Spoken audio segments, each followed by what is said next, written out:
There's so many ways to do simplifying radicals. You could either simplify using perfect square numbers to rewrite, or you could also use the factor tree that we learned on the other video. I want to do number one both ways. So 28 is not a perfect square number. I want to rewrite it with multiplication to get a perfect square number. What could that be? 4 times 7. That way when you split the root, you'll be able to do the square root of 4, which is 2, and the square root of 7 will stay the square root of 7, and that's your answer, correct? Now, let's say you didn't want to use perfect square numbers. Let's just say you wanted to break it down however you wanted to break it down using the factor tree. So I'm going to rewrite it right here. And I'm just going to say 2 times 14. And then 14 breaks down to 2 times 7. And then you know that your answer is going to have a square root. Whatever pairs up goes on the outside. So that is one single 2 on the outside. And the square root of 7 that's not paired up goes on the inside. So that's another way of doing it. Whatever you feel more comfortable with is what you should do.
You can use whatever method you like. If you don't like the factor tree, don't use it. Rewrite it with multiplication to get a perfect square number.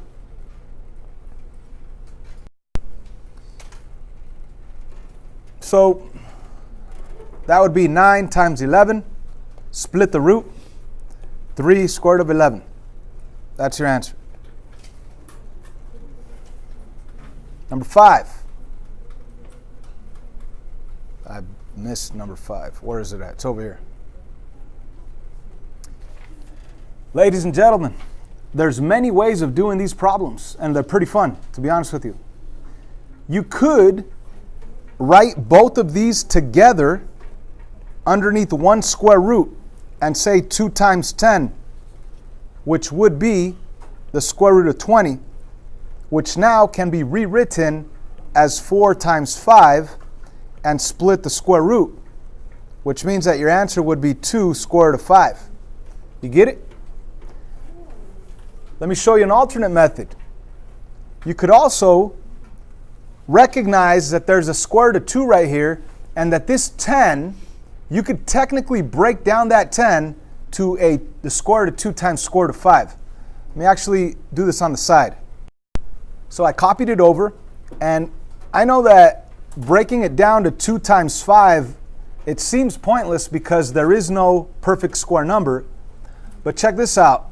I'm going to bring down the first square root of 2 right here. This broke down to 2 and 5, which you have a square root of 2 and the square root of 5. And now, what is the square root of 2 times the square root of 2? That's the square root of 4, but what's the square root of 4? 2.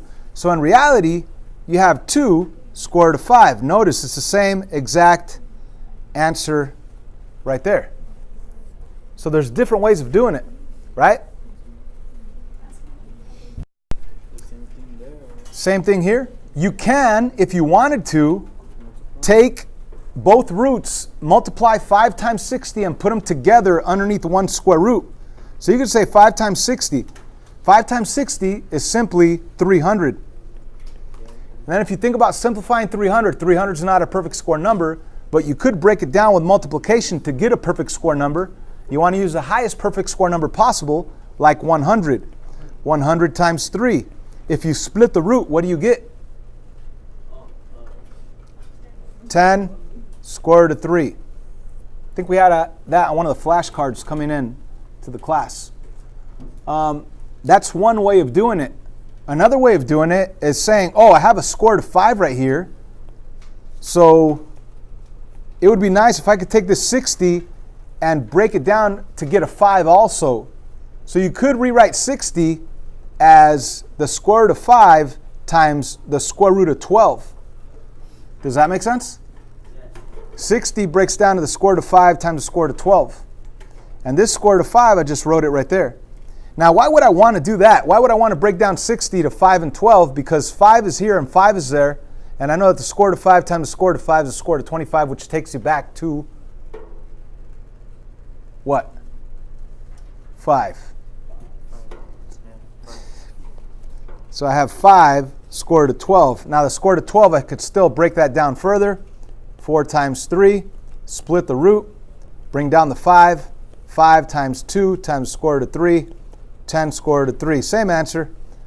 So it depends which way you want to do it. There's many ways. I could do this many more different ways, but I don't want to confuse you. Number 7. The answer to number 7 is what? You have 3 times the square root of 5 times the square root of 5. What's the square root of 5 times the square root of 5? 5. That's just 5. So you really have 3 times 5. What's 3 times 5? 15. 15. It's a pair, right? Yep. Number 8. There's many ways of doing this problem. Pick one. What do you guys want to do? Could you do anything with the square root of 6? Not really. I could actually multiply the square root of 6 with the square root of 24, but I will get a huge number.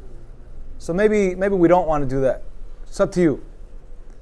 I could manipulate the square root of 24. What could I break that down to? 6 times 4, right? Or probably better, 4 times 6. That way, when I do the square root of 4, I get 2, and the square root of 6 will stay the square root of 6. So square root of 4 is 2. The square root of 6 stays the square root of 6. Let's not forget about the 4 that's out in front, so let's bring that down.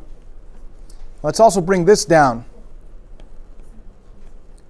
So I really have the square root of 6 times 4 times 2 times square root of 6.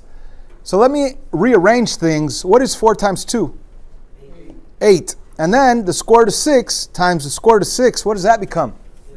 That becomes 6. Because this times this is a square root of 36, and the square root of 36 takes you back to 6. So I really have 8 times 6, which is 48. Number 9. Rearrange it if you want. I just put the 2 and the 3 together and the radicals together. Now at this point, I do have the option of multiplying these and getting 45 inside the square root and then simplifying the square root of 45. Or I could manipulate 15, since I know that if I could get a square root of 3 out of this, the square root of 3 and the square root of 3 will eliminate. And it'll eliminate the root. So you have a 3 left over. So it's totally up to you guys. Do you guys want to multiply these together and get the square root of 45? Or do you want to break this down to 3 times 5 so that the square root of 3 and the square root of 3 eliminate? Yeah. That? Okay, so there's many roads to the same place. I'm going to rewrite this as 3 times 5. I know that's weird because 3 is not a perfect square and 5 is not a perfect square. But when I split them, I also have this outside square root of 3, the outside 3, the outside 2. So why did I do that? Why did I break it down to 3 and 5? Because I now have a square root of 3 right here and a square root of 3 right there. And what is the square root of 3 times square root of 3? Just 3. So you really have 2 times 3 times this new 3. And then also the square root of 5. So let's just do that math. 2 times 3 is 6. 6 times 3 is 18. 18 square root of 5 is your answer for number 9. Would you guys like to see it a different way? Sure, why not? You could take the square root of 3 and the square root of 15 and multiply them together and actually get the square root of 45. And of course, the 2 times 3 would be a 6 in front of it. And now the square root of 45 is not a perfect square number, but you could break that down to 9 times 5. And when you split the root and bring down the 6, you will have 6 times 3 times the square root of 5. And 6 times 3 is 18 square root of 5. That's just another way of doing it. Same exact answer. Finally, get to some of the fun stuff where we have variables with powers. Let's split the root. Square root of 16, square root of b to the 4th. Square root of 16 is 4. The square root of b to the 4th? B to the 2nd. Remember, the square root of b to the 4th can be rewritten as b to the 4th to the 1/2 power. And when you have a power to a power, you multiply. 4 times half is really 2. So you really have b to the 2nd, no more square root. So there's your answer for b squared. Number 11, let's split that root up to each of the terms. Remember, you're multiplying 81 times a squared times d to the 4th. So we split the root up, and then the square root of 81 is 9. The square root of a squared, the square root and the square undoes itself, so you just get a. And the square root of d to the 4th is what? D to the 2nd, that's right. The square root is simply the power of 1/2. So 4 divided by 2 is 2, that's why you get d to the 2nd. And that's your answer for number 11. Let's split it up. Square root of 40, square root of x to the 4th, square root of y to the 6th. Now the square root of 40, you actually have to work that out. Simplify it. Break it down with multiplication to get a perfect square number. 4 times 10 would be the good combo. Split it up. Square root of 4 is 2. Square root of 10 stays square root of 10. Now over here, what is the square root of x to the 4th? X to the 2nd, no more square root. What is the square root of y to the 6th? Y to the 3rd, no more square root. So we really have 2. Put the x next, the y next, and then the radical at the very end. So there's your final answer, 2x squared y to the 3rd, square root of 10. So number 13, let's split up that root to the 75, to the m, to the 5th, and then to the p to the 2nd. Split it up 3 ways. So there's my work. Number 13 is a very special problem because it's the very first time that we have an odd exponent. Now the square root of 75, that breaks down to 25 times 3. When you split the root, you will have 5 square root of 3. Now, here's the problem with the square root of m to the 5th. 5 is not divisible by 2. Well, the thing is this. I'm going to take, this is what we're going to do. We're going to zoom in and just focus in on the square root of m to the 5th.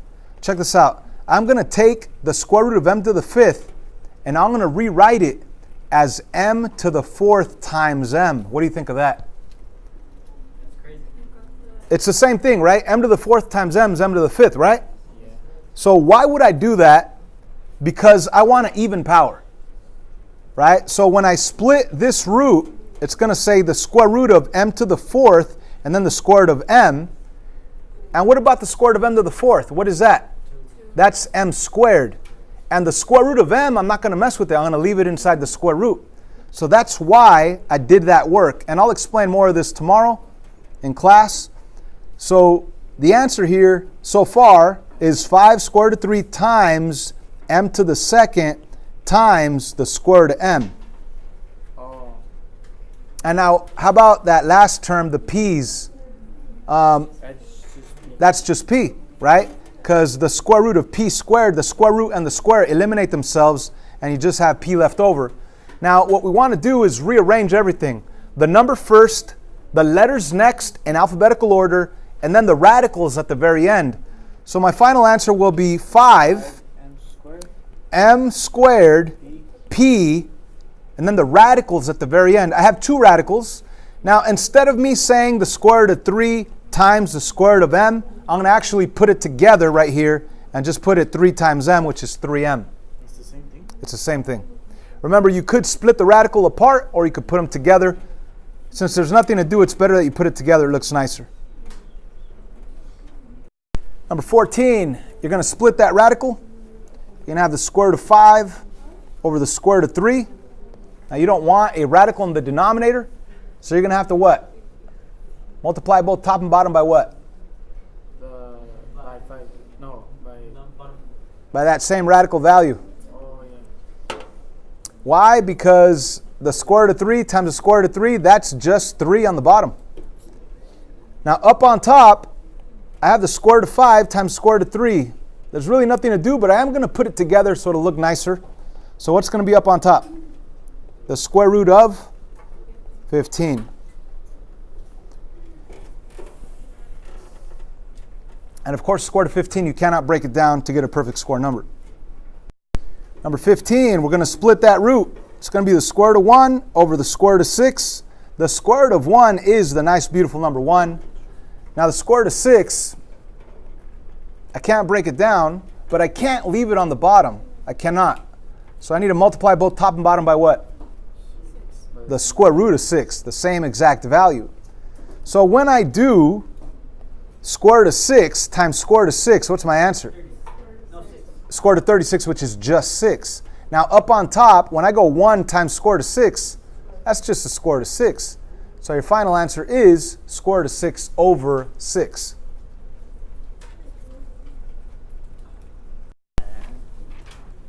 So right here, we're multiplying this radical times that radical. You could put them underneath one radical and multiply the 6/7 times the 1/3.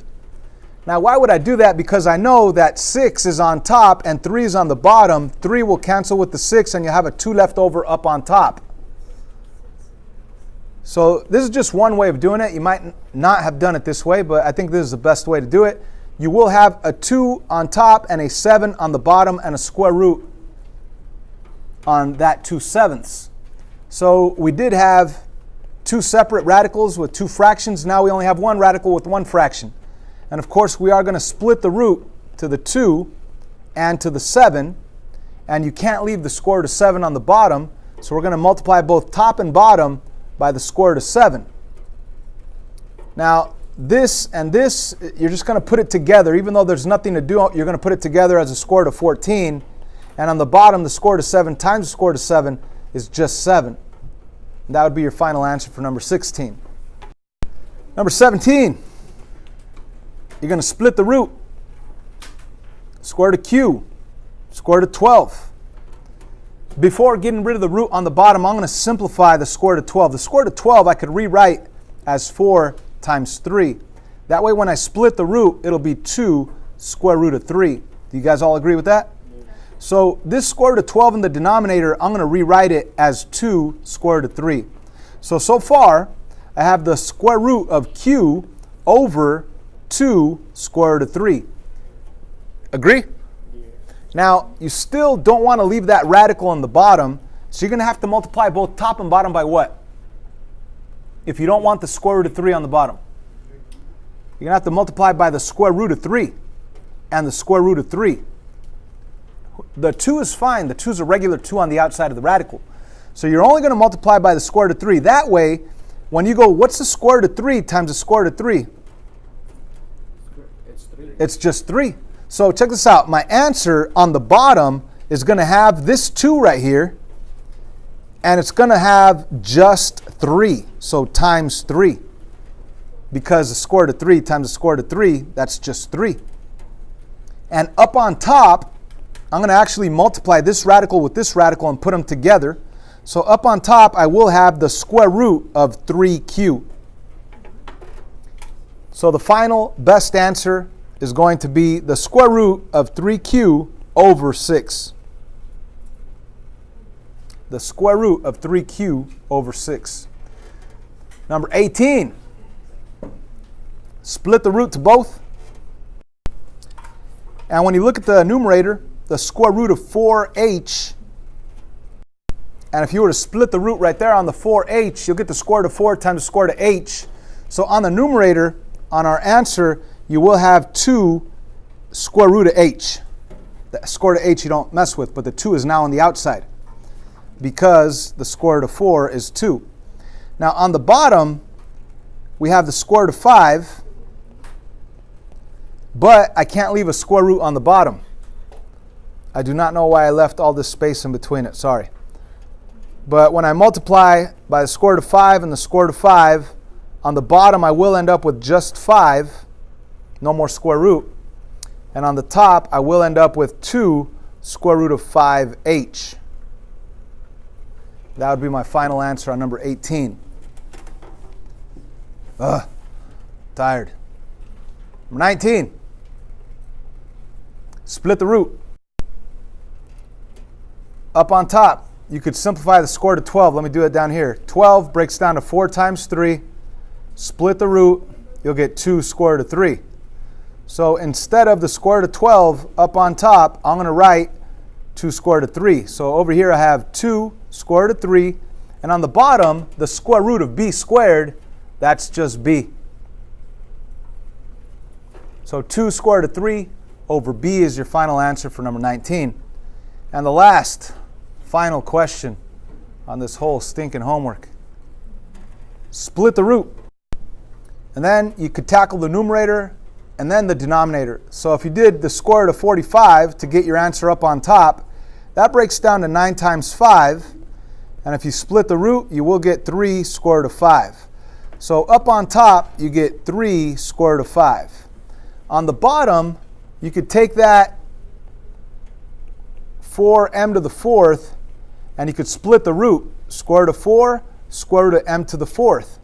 So the square root of 4 is 2, and the square root of m to the 4th is what? M to the 2nd. So my whole denominator is going to become 2m squared. So it becomes 2m squared. And there is no more square root, so you don't have to worry about getting rid of any radicals, any square roots in the denominator. There is none. That is your final answer. I'm done.